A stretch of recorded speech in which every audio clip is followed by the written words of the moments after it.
24/7, 365. The fantasy season never dies. Welcome to Every Day is Draft Day. Presented by Champions Round. What is up, everyone? Welcome to the latest edition of Every Day is Draft Day. I'm your host, Dan Turner, another year older. Joining me as always. Woohoo! Happy birthday, Dan! Thank you. 1 year closer to the retirement home. Yes. Joining me as always, Steffi Smalls. What is going on, Steph? Not much. Do you feel old as shit? I have I a margarita celebrating your birthday. You actually share a birthday with my real dad, which is very funny to me. It is ironic. It is very ironic. I'm wearing my dad hat too. There you go. So we're very on brand today. It's like fate. It was Yes, fate. it is. But it's nice. It felt weird not doing an Every Day is Draft Day all week. I felt like something was wrong. It was different. I didn't really like it. I enjoyed the vacation though. It was fun. Yeah, that is nice. I am dying to get away. I love how every time we do a show, like your background, like just includes more stuff. I know. Look at these that I got though. Well, it has to go on the wall. Super dad. That's awesome. Mm-hmm. So all this has to go up. I think when I get off here, I'm gonna try again because I used the stud finder and then like kept hitting studs. But whatever, we'll. Well, then it did stuff. It's kind of studs. So yeah. Mm-hmm. All right. Anyways, now that everyone's listened to us ramble and catch up for the last minute and 35 seconds, why don't you kick us off as you always do? So today we're going to talk about some undervalued fantasy players. We're going to do both conferences. Today we're going to do the NFC, and then at a later date we're going to do the AFC. So we're just going to do three players that we like as undervalued fantasy assets. And as always, I will be going first. And why don't we bounce back and forth? Like you do one, then I do one. Then you do one, then I do one. Okay, cool. It'll be like Pong. Pong.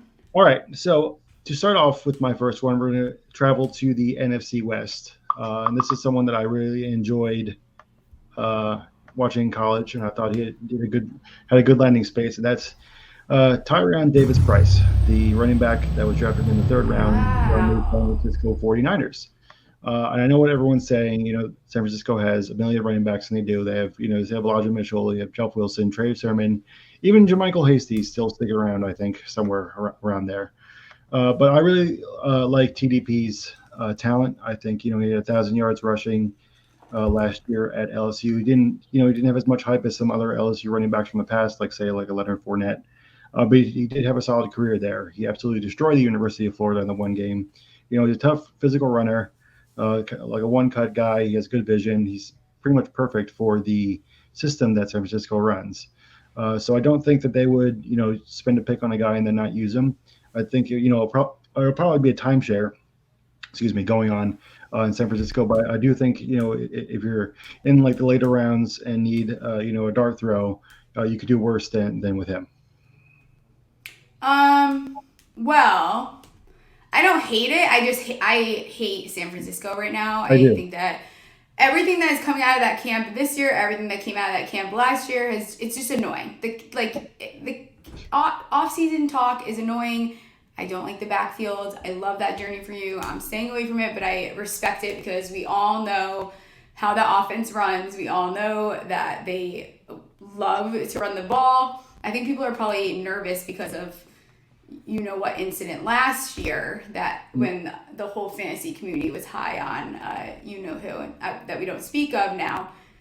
So I get why people are nervous, but again, like once you're starting to get in these late rounds, especially in your rookie drafts, you like look for the realistic value. Like stop. It's so funny that people are just totally bypassing guys and I'll transition right into my first one, who's obviously a New York Giant because it's my show with Dan and I can do whatever I want. But I think that the New York Giants in general, there's going to be at least, I think the floor's two of these guys that are going to totally surpass their ADP because these guys' ADP now is just almost disrespectful at this point. It's the worst thing I've ever seen. These guys are essentially free. One of the guys I think is, first of all, doing great in camp, getting first team reps. I don't normally like camp talk, but I like what I'm hearing from it, is Daniel Bellinger. We know how nice it is to have tight ends on our bench. So even having him on there, say it doesn't work out the first year, fine. He's ranked somewhere with consensus around tight end 6, which is, I don't know if that's fair, and that might look a little silly later. And he's going at the end of the 4th round in rookie drafts. And in some leagues, I'm seeing him even going undrafted. I think that that's going to obviously change with all the positive news that's coming out. The wide receiver room is nice talent, yeah, but everyone on there has a pretty extensive injury history. The Giants are walking into next year with basically half a wide receiver, an arm, and a leg, and a really short, right? Like, that is basically what they have.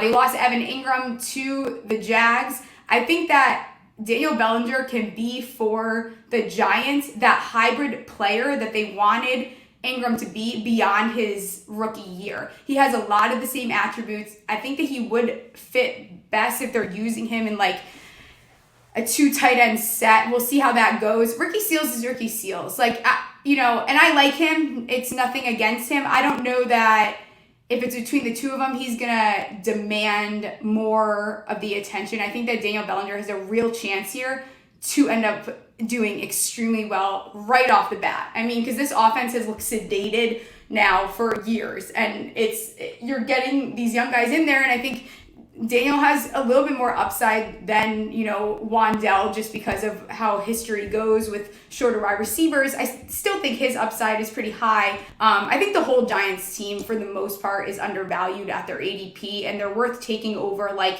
RB that was drafted in the 6th round. So I'm pretty in on Daniel Bellinger. That's grown. I actually didn't love the pick when it happened, but I have grown to really like it after watching him for a little bit, and I think that he just flies up off of his ADP this year. I'm excited to see what he does. Yeah, I think that's a really good pick. I think, when everyone was talking about the tight ends going to the draft, no one really mentioned him, even us, as much as probably, he deserved. He was a decent tight end at San Diego State. Excuse me. And it's not like he has these world beaters in front of him. I think Ricky Seals-Jones and Jordan Atkins are like the 2 guys that are currently in front of him on the depth chart. So, I mean, those guys are just guys. Ricky Seals does good in some limited action. But I really think that, with a little bit of development, Bellinger can, get into that number 1 tight end role and really perform. Not that he's, the Devil had experience doing that with Knox up in Buffalo. So I think, he's obviously not that same type of player that Knox is, but I think he'll maybe have that same kind of route to starting for the Giants. I think, he definitely has the most long-term upside of anyone in the tight end room right now for the Giants. So I think, and they need a big target, honestly. They have Kenny Galladay, but Kenny Galladay can't be trusted.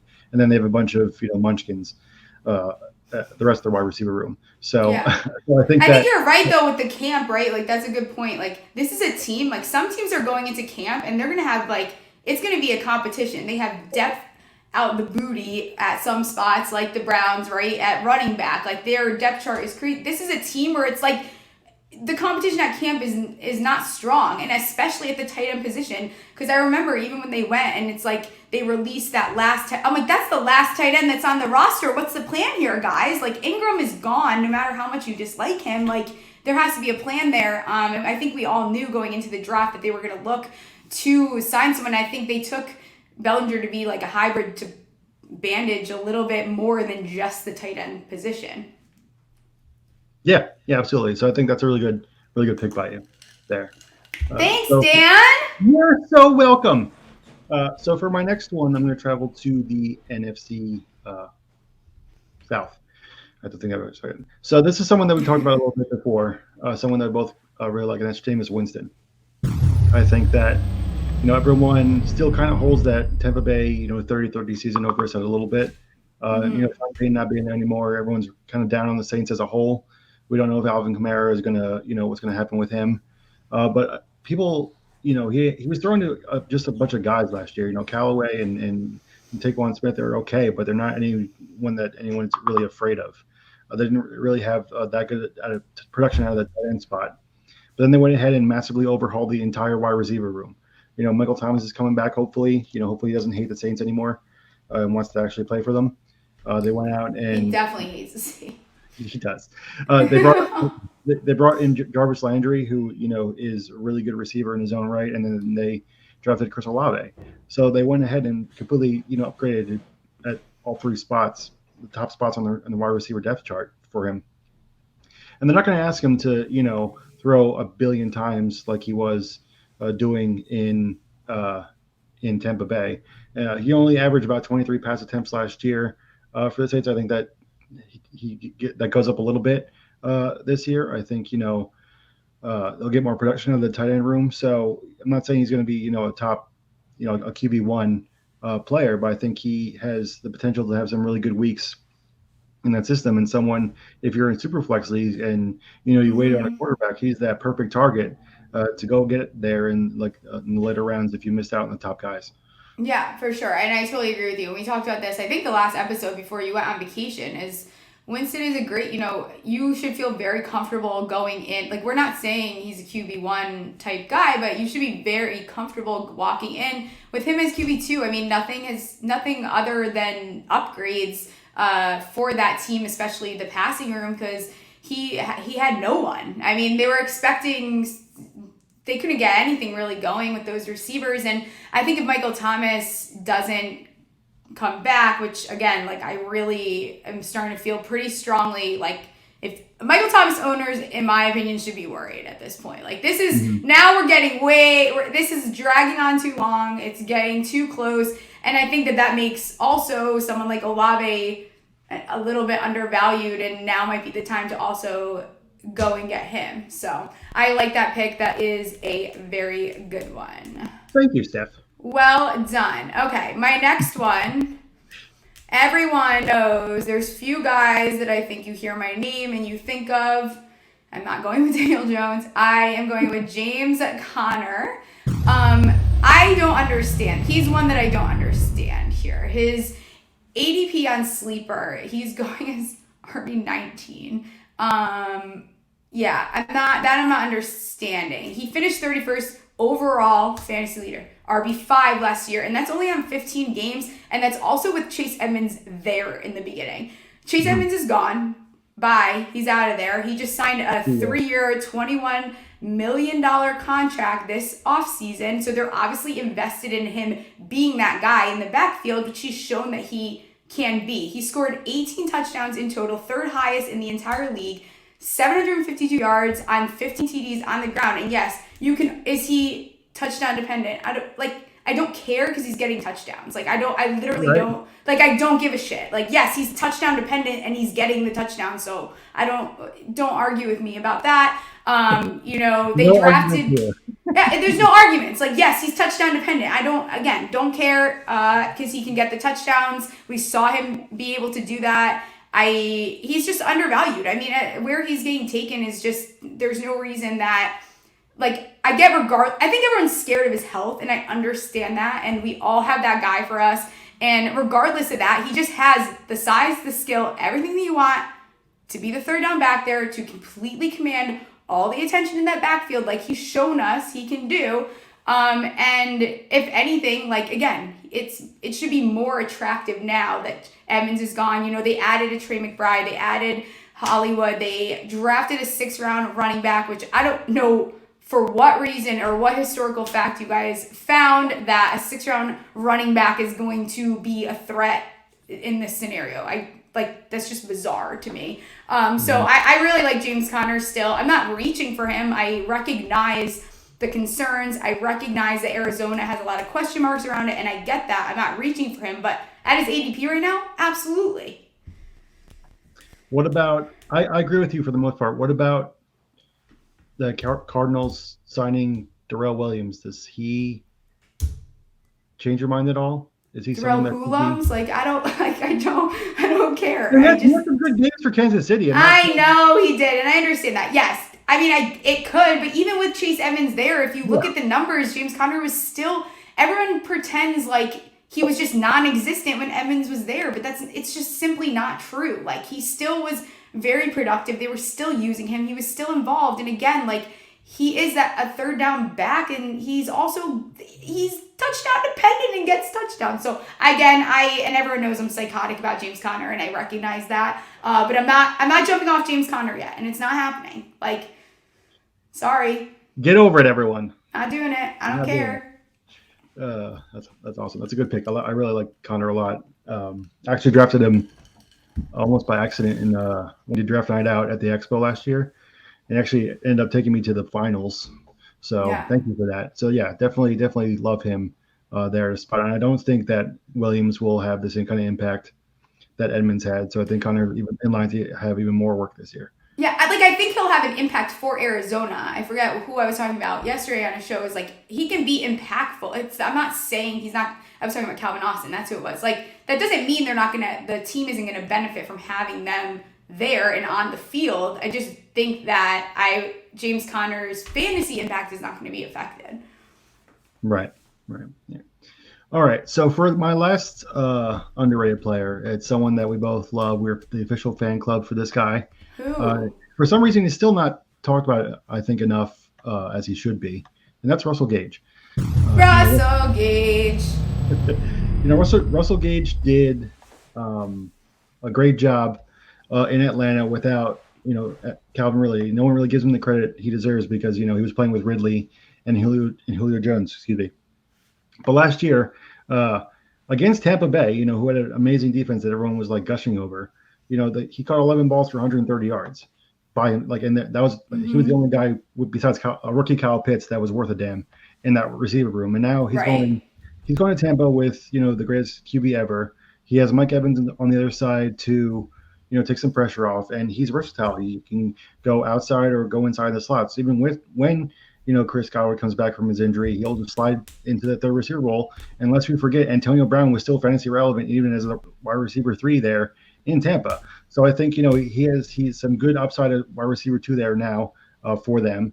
And then even when Godwin comes back, he'll still have some fantasy relevance, and he's a good player. He's someone that you're going to get cheap, and to get a wide receiver 2 in that kind of offense for where he's going ADP wise is just insane to me. Yeah.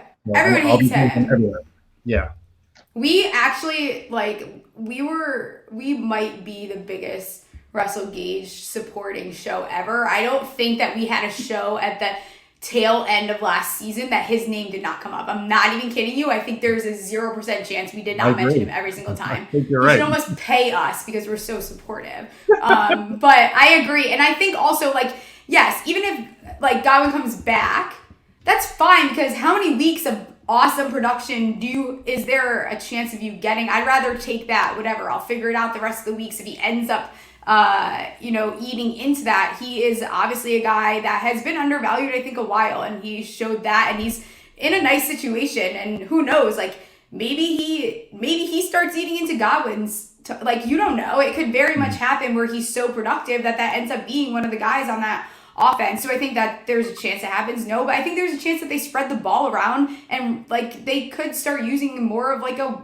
wide receiver by committee type ordeal. They have a lot of options there once Godwin comes back. So I think Gage is worth the value, especially when Godwin is not there. And we don't know how long. Sometimes these injuries, things get funky. You don't know when he's going to come back. So he's definitely worth it. I'm also going to do a wide receiver who you will love, obviously. So it's an Eagles wide receiver. Go Birds. Devontae Smith. Everyone decided that in their head, Devontae Smith had the worst rookie season out of any rookie in all of history, which I, again, don't really understand. He finished wide receiver 30. He is now going at wide receiver 33. I understand there's not a huge discrepancy between the two, but I'll get there. 85th overall. He played all 17 games. Everyone is crying about A.J. Brown. Everyone is ignoring the fact that that's going to draw attention away from Smith, and I think that they'll be able to get the ball to him more. He's still going to be involved. 64 receptions for, 916 yards or something like that. 14.3 yards for, he is relevant, and I think that everyone is totally ignoring him because of A.J. Brown, and I get why you're scared, but you were never getting a Jamar Chase year out of him. So I think wide receiver 30 for his first year in the league is still impressive. Yeah. No, I mean, obviously, everyone obviously an Eagles fan, but I think that if anything, A.J. Brown, it's going to make things easier for DeVonta Smith. And last year, DeVonta Smith was the only receiver that you actually had to pay any attention to. I mean, the number 2 guy was Quez Watkins, who's probably better as a wide receiver 4 in any real NFL offense. And then Dallas Goedert, who was over the middle. So, yeah, great. So there's 2 options there. Now, with AJ Brown there, he's going to be the one commanding the top cornerback from every team. Right. Which will allow Devontae Smith to take advantage of those CB2s. And like you said, everyone was acting like Devontae Smith did absolutely nothing last year. I mean, he had a wide receiver 30 season as a rookie is a really good year. That's in any kind of like stat you want to pull out. I mean, he had a decent year. I think that he'll improve in year two. I think, Jalen Hurts being in the same offense again for the first time since like high school, I think will improve. The play calling is going to be more, I think, pass oriented than last year was. And that's the thing. People forget that sometime around like week 7, Philly just stopped passing the ball as the main part of their offense. Like it just became a running team. And he still put up those kind of numbers. So if they have any kind of balance at all, I can see him having a better season than he did last year. So I agree with you there. And yeah, exactly. Even if he finishes just slightly better and I have a wide receiver 27 on my roster, like, am I going to cry? No. Like, that's going to be fine. It's cool. And he's a great find. Maybe your wide receiver room looks nicer than that. Like, at least you have him on your bench if someone goes down because you know that you're going to get some production out of him if you're going to be negative Nancy about him. So I'm in on Devontae Smith. I've never really been out on him. I get, like, this. I can understand both sides, but for me, I'm in. Yeah, absolutely. If you can give me, like, high end wide receiver 3, low end wide receiver 2 numbers on a week-to-week basis, sign me up for that. Absolutely. Right. 17 games he played, knock on wood. He's obviously, and that's not something that you see a lot now in this. Like, people are doing projections without 3 games for most players. Like, that's how it goes now. So, to have a guy that did play 17 games on a team that their offense is likely going to be more productive than last year, and it was already considered a productive offense. I know their schedule was easy. Their schedule was easy this year, too. It's actually easier. So, I'm all in. Love it. That was a lot of Eagles love for me, so I'm going to go vomit. Yeah, that really was. That was a lot more. You have more Eagles love on this show than even I did, so you must be crawling in your own skin right now. Yeah, it hurts. But on that note, that'll do it for today's edition of Every Day is Draft Day.